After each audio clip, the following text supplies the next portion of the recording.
जय श्री राम। आज हम बात करने जा रहे हैं ओवर थिंकिंग के बारे में। ओवर थिंकिंग होती क्या है, कभी आपने इस पर विचार किया है? ओवर थिंकिंग का मतलब है बार बार विचारों को सोचना।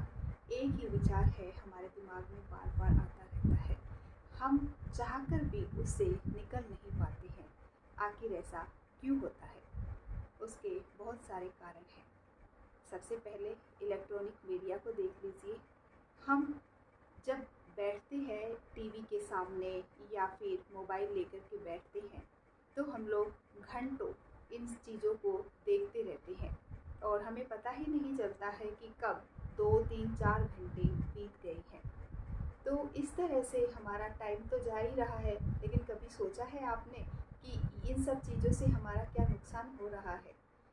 इससे हम लोग थिंकिंग के शिकार हो रही हैं। और थिंकिंग कैसी? ओवर थिंकिंग के कारण से हमारे अंदर भूलने की प्रवृत्ति हो जाती है, डिप्रेशन में चले जाते हैं।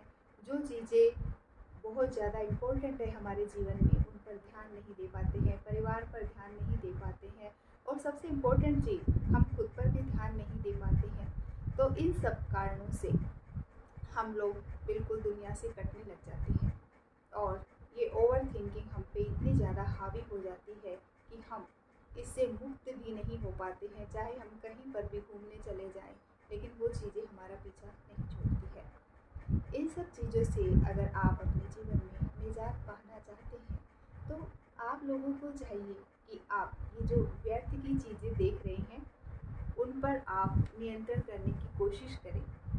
एक बार 5 मिनट 10 मिनट इस तरह से करके आप समय बढ़ा सकते हैं और अपने आप को घर के कामों में या दूसरे कामों के अंदर व्यस्त करने की कोशिश कीजिए।